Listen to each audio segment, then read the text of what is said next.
So the long-awaited Boruto chapter 52 has finally been graced upon us. We finally got it, fam. Naruto's new mode, his new form, his quote-unquote final form versus ISSHIKI OTSUTSUKI. The battle goes crazy. Oh my gosh, if I tell you that, I ain't gonna lie, I was really excited all month long waiting for this, on top of the fact that, yo, the promise of what's supposed to happen, the tragic promise at that, like, goddamn, no, don't do it. But there's a lot to talk about in this chapter. Again, the battle, Naruto's form, what it is, explaining it, breaking it down. We also got a little bit of commentary. I'm not even gonna lie, I got a few things on my mind, and I'm gonna keep it 100, 1,000, as I always do when it comes to Sasuke, and how Sasuke is getting that DBS sideline treatment. So we're gonna talk about that. We also got Boruto, his awakening. It's about to get crazier in the next chapter as well. There's a lot to say about Boruto 52, okay? And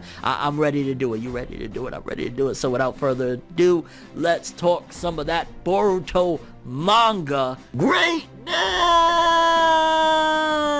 Kishimoto coming in at the final hour, and I'm ready, fam. This shit is lit. Let's do it. I say we gonna do what we do, no matter how you move, make your move. That's how it be, though. So starting off with the cover, right? It gives us a gem already, because, you know, we left off in chapter 51 with this mysterious new mode. We didn't get to see the full character design. He was shrouded in mist, or shrouded in, like, you know, fog or smoke or dust or whatever the heck you want to call it. We didn't really get to see the full thing. Chapter 52 opens up with a beautifully done color page of Naruto's new transformation, and you see, and I'm not even gonna lie, I've seen some people criticizing it. I think it looks bad ass, from the little symbol on the jacket, from the way the lines on his face go all the way up into the hair. I love it. I think it looks sick as hell, and it's apparently been called Baryon mode, and I'm curious exactly what Baryon means.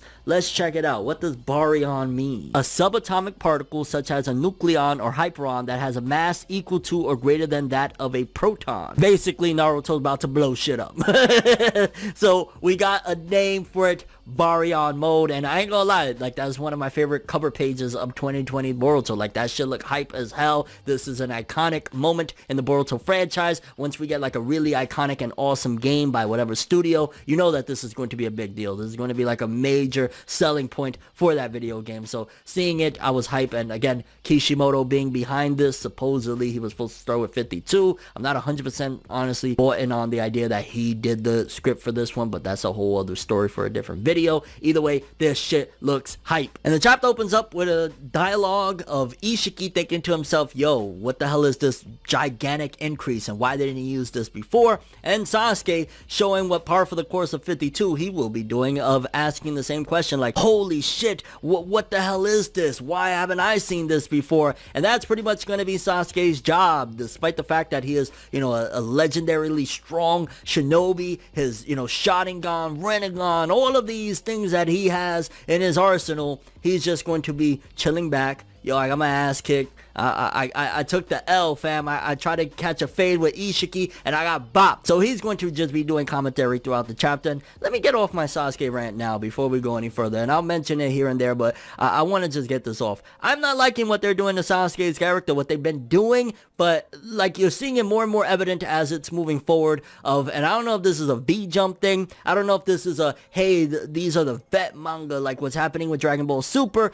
of sidelining the anti-hero second quote-unquote protagonist. Obviously with Boruto is a little different, because Boruto's technically supposed to be the main character, and, you know, Sarada, Mitsuki, I guess, are the secondary main characters or whatever. But you know what the hell I'm talking about. Sasuke's role of just sitting back, instead of like Sasuke, that we know Sasuke's character, he would have jumped in no matter what. He would have kept on trying. And the fact that he's just chilling back, and he even remarks throughout the chapter like, yo, I can't even keep up with this shit with my eyes. I'm like, what? Do you need glasses? Where's Sarada? Sarada, give your father your glasses because apparently his eyes is fucked up. I don't know. I'm just not really a fan. And again, that very first quote alone from the chapter is setting par for the course, the tone of Sasuke's character for the entirety of the chapter of this iconic moment. I get that this is marketed and I get this is pushed as a Naruto-centric moment. But come on, fam, at the expense of basically sidelining Sasuke, I hope he gets a big moment. I hope, I don't know, he unlocks either another ocular power or something there, because it's like Baryon mode epicness, and Sasuke's just like fanboying, oh Naruto, your greatness, I love it, like no. So there's my little mini Sasuke rant. Let's continue. And by no means am I shitting on the chapter, I'm shitting on the way Sasuke is being handled, which again, he wasn't that important to the chapter, but I gotta say it where it is, man. I love Sasuke's character and I don't like how they're treating it as of recent. Then we get a breakdown of exactly what this Baryon mode is and how it differentiates from the Kurama mode or the Six Paths mode, which thank goodness they actually mentioned the Six Paths mode, because they act like sometimes it never happened, as cool as that shit was, as epic as that was and whatnot. And to be honest with you, the difference, it's very subtle, it sounds. It's more so like, if I guess it's an action, it kind of makes a little more sense. But it was described as nuclear fusion. Essentially, Kurama and Naruto's chakra are both consumed until either one of them or both of them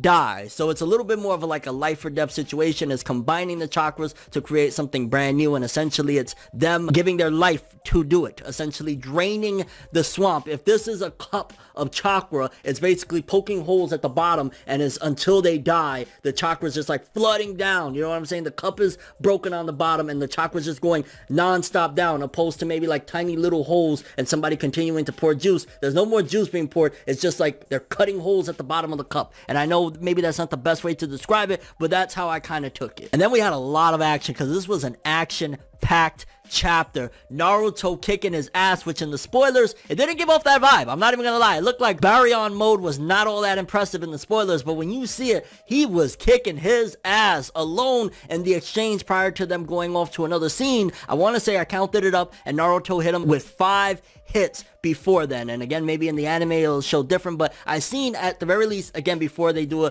a little bit of a cutaway to some other scenes, there was 5 blows alone, and he was just stomping them out. I'm like, yes, it is actually showcasing that this mode mattered. This mode came out to something other than, hey, cool looking, shiny, hey, look at these tails behind this mode. No, it looked sick, and I was loving seeing him kicking his ass. Ishiki deserved it. Ishiki thought he was a badass. Naruto was like, let me throw them hands real quick. Give them the fade. For a moment there, it felt like I was watching Gucci and Jeezy if they actually threw hands. Okay, let me stop. I guess Ishiki would have been Gucci, right? And Naruto would have been Jeezy. That actually fits very well if you think about it. And I know non-rap fans are like, what? Yeah, don't worry about it. It's hip-hop shit. And I mean, Ishiki even tried some of the old tricks, you know, summoning those cubes, trying to throw the cubes, and Naruto, this mode is so freaking strong, he's just lifting up the cubes. He's not able to, like, this is a really, really dope-ass power, and whoever gets Kurama next down the road of this, you know, story, the Naruverse or whatever, Narutoverse, what the fuck, the Narutoverse, they're going to have one hell of a time if they understand all these things. Like, imagine having all of this knowledge of every transformation going straight into getting, you know, becoming a Jinchuriki, assuming they even continue the thing of Jinchurikis, because maybe after this, who knows, maybe they stop the whole Jinchuriki ceremony shit. But as it stands right now, this shit is just crazy. And then, like I said earlier, which I'm not gonna harp on, Sasuke saying, hey man, I could barely keep up with, you know, this fight, me always, mate, I can't fucking see what's going on, lad. Then we cut away to a, I guess you would argue, less interesting scene, but I find a lot of interest in it, because we cut to the Amado, Kawaki, you know, everybody hiding out and shit, and Amado inquiring about Kawaki's arm. And I'll be honest with you, still don't trust Amado. Every time he asks another question, I trust him even less. Maybe I got trust issues. It is what it is. Like, why are you inquiring? I would look at him and say, don't fucking ask me any questions. Are you stupid, motherfucker? Stop talking to me, bro. Like, why are you even looking at me? And I would be bugging the fuck. If I was Kawaki, dog, like, yo, you just had me in a misery. You and that creep motherfucker, that Otsutsuki dude. Like, don't talk to me, as the vibe I would be on. But he is inquiring about this arm, and I'm just like, Why do you want to know for? Mind your business. But he finds out that, of course, it is connected with Naruto's chakra, and he says, oh, don't worry, once, because Sumire asks a question like, hey, will you be able to fix his arm? He says, don't worry, once this is all over, I'll definitely fix his arm. He's due for a checkup anyway, and the way he's talking, like, if that's still his specimen, like, nothing's changed, he's still a part of the experiment of what they're trying to do, like, he's due for a checkup anyway, like, okay, Amado, I don't trust him. Honestly, I'm still going with the whole thing of Ishiki is the Orochimaru, and Amado is the Kabuto. He is playing everybody like a fiddle, and he's doing it this way. Who knows? Maybe he's the one that somehow, some way communicated the idea of the chakra arm from Kawaki. Although I felt as though that was more for like to explain to the readers what was about to happen later on in the chapter in terms of Kawaki getting zapped over to the battlefield. Because that scene ends with Kawaki noticing that Naruto's chakra is weakening. So with everything that Naruto has done, it has cost him dearly because he is starting to weaken down. And we cut back to the battlefield. Boruto is there in so much agony and pain that he passes out, which is a setup for the end of the chapter. And yeah, I mean, you did what you did. You understood. To be honest with you, the whole thing of not being able to hurt an Otsutsuki or not being able to kill an Otsutsuki, I'm imagining after the end of this chapter, you know, following the next chapter, whatnot, Boruto's gonna go crazy. Momoshiki ain't gonna care about none of that shit right now. He's gonna wax his ass. But yeah, Boruto passing out, clear setup for the end of the chapter. But we see Naruto is running out of time. They explain like, yo, shit is, this transformation took a lot out. But also, Ishiki is running out of time because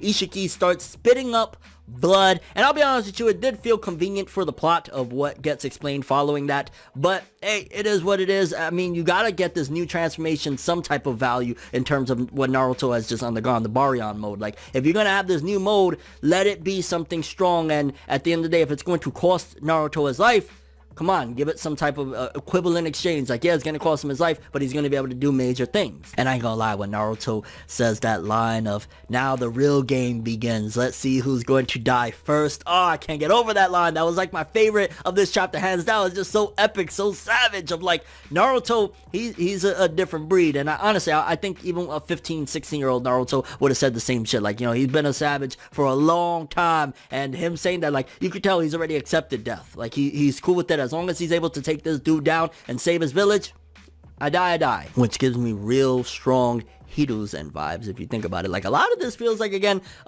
to a certain degree, recreation of Naruto Part 1, certain elements, and just reorganizing them, changing them around, a remix to a certain degree with the characters grown up that were, you know, Genin at that time. And then Kurama follows up with explaining what's going on with Ishiki and why he's bleeding out and shit like that, because even though this transformation is shaving off their life, with all the hits that Naruto has hit Ishiki, it also shaves off his life as well. So essentially, it's like, imagine 2 hourglasses and the sands is running, and every time Naruto hits this motherfucker, he makes the sand go even quicker on Ishiki's side. So basically, it's critical right now. I ain't gonna lie, reading this chapter was giving me kind of anxiety of them talking about who's gonna die first and explaining exactly how it's going. I'm like, oh shit, just get him! Because then when Kurama's like, yo, don't worry about nothing else, imagine yourself like a boxer. And I'm just like, yo, I'm thinking of Mike Tyson right there. Like, yo, get this motherfucker, give him that KO! Because then we find out that it went from, which again, I am gonna lie, it does feel very convenient. It went from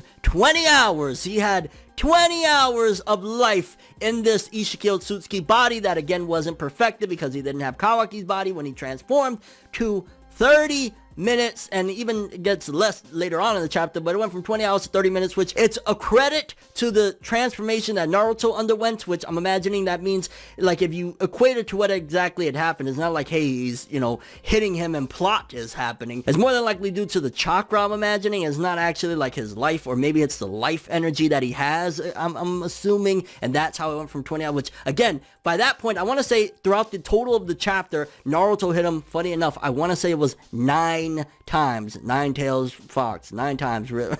I don't know if that was done on purpose or not, but I believe Naruto hit Ishiki 9 times, which dropped it down from 20 hours to 30 minutes to eventually 10 minutes. And I gotta be critical when it deserves it. And yeah, that did feel pretty freaking convenient. Like, hey, it shaves off life, but it is what it is. And yeah, that made it a little bit more of a desperate struggle. And had that one convenient shit also didn't happen of the connection, which that one has been set up for a while. You can't argue that one in terms of the connection of the arm on Kawaki to Naruto's chakra. If that didn't exist, it would have been endgame for Ishiki. He would have had no chance whatsoever. But then they start like wrestling to the ground, and I love it when Naruto's on top of Ishiki punching him in the face after he just whipped his ass a little bit more. I'm like, the action in this chapter, this is one of the most intense action-packed chapters of Boruto thus far. Like, the Delta fight was not on this scale in terms of like the fights Naruto has had in the Boruto series. It's like, that wasn't on the scale of this shit. Like, he is legit on top of him, taking Kurama's advice and just punching him. Like, it felt like a street brawl for a moment. But then Ishiki just starts, I don't know, he took cues from Big Mom, because he starts choking Naruto, flips the tables, he's on top of him, and then senses the chakra from Kawaki, which, again, I know it was a part of the plot to make the reader understand what was about to happen, but, you know, it is kind of interesting, and I'm not saying anything here or there, but Amado finding out about the link, and then shortly after, Ishiki finding out about the link between Naruto's chakra and that arm on Kawaki, because he summons Kawaki using the link, basically using his karma mark to use that link to bring the arm over there, which is, again, attached to Kawaki, and I'm like, damn, we almost had him, because Ishiki gets desperate, finding out, yo, I went from 20 hours to 30 minutes, now I only got 10 minutes. What the hell? But it is seemingly game over, because all he has to do is get that karma mark back on Kawaki and it's a wrap. Which, to be honest with you, thinking about it now, I want to say there's a possibility that Ishiki will die right here. It's not that he's going to escape and go into hiding or whatever, but he's hands down going to get the mark on Kawaki. It's just going to take a while for it to reactivate all over again, which will lead into, of course, a time skip. I don't think that Ishiki at this point, the way it's seeming that he got 10 minutes left, I don't think Ishiki is walking out of here and going to hide on another planet or hide around the world or anything like that. He's just going to last long enough to leave that mark on Kawaki, and then time will go where it'll start to reactivate again, similar to Momoshiki leaving the mark on Boruto. Because the chapter ends off with Sasuke saying, no way, this is bad. Yeah, it is. You want to help out, huh? You want to do something? I don't know, throw a fucking rock, something, huh? And then Boruto opening up his eye, it said blink, and his eye looks like, I don't know if that's again the Jagan or the Byakugan, but clear as day that Momoshiki is about to take over, and he's about to go rampaging, attacking Ishiki, I'm assuming, in this battle. And overall, this chapter, hands down, one of the most brutal action-packed chapters of Boruto. The action was insane. It wasn't on the level of like earlier this year and then the last year's Boro fight. Like, that was like, there was a lot of action, but it didn't feel as intense. I felt like any given moment, I don't know who's going to die, how it's going to happen, but this shit was critical. Baryon mode, sick as hell. Some convenient writing. Again, I gotta just keep it honest. And Sasuke's character, the way they were writing him was like, come the fuck on. But the ending with Boruto, which at the end of the day, again, for people that are upset that Naruto essentially took the L and wasn't able to take down ISSHIKI OTSUTSUKI, you gotta keep on remembering that as cool as it is that they're serving us with some Naruto, you know, fan service of him fighting and him having the spotlight, which again is rightfully so. Like, you know, if you want to have a big threat, you're not gonna have the kids, the Genin, be the ones that are primarily the ones fighting. Like, you gotta have the elders try their hand first. But it's Boruto's story, and we're about to see that with the Jagan and Momoshiki taking over at the end of the chapter. Like, curious what you guys thought about this. Did the Baryon mode live up to the hype? How did you feel about the battle between Naruto and Ishiki? Whose time is gonna run out? And do you think that this is definitely leading to, within another chapter, to the end of the battle and Naruto's death due to, of course, in the Baryon mode? What do you think about Kawaki being on the battlefield? And how did you feel overall about chapter 52? This shit was worth the wait, in my opinion, and I just can't wait. Like, now we got Kishimoto on board too. This shit is fire! And your overall thoughts and expectations for the Boruto manga with chapter 53 and beyond. Give it to me now. I need it now. I need it yesterday. I needed 5 hours ago. Give it to me. But that's all I have for this one. Thanks for watching. Hope you enjoyed. If you liked anything I had to say or enjoyed the video, drop me a like. I'd greatly appreciate it. And if you want more from me, make sure to subscribe. Follow me on Twitter, Instagram. Hit that bell to get all notifications. And if you want to follow any of my other social media, links in the description below. I'm ForneverWorld, and as always, people, have an awesome day. And remember the golden rule: anime and manga for life, bye! Have an awesome day. Peace and yo, if you with me, say it with me, yo. Long live Naruto. Y'all ready? Long live Naruto! Oh, baby, this chapter was too good. Too good, too good. Have an awesome one. It's nights like this, and times like this, What's that? that I can give another hit. But I've got this. inside a switch, a natural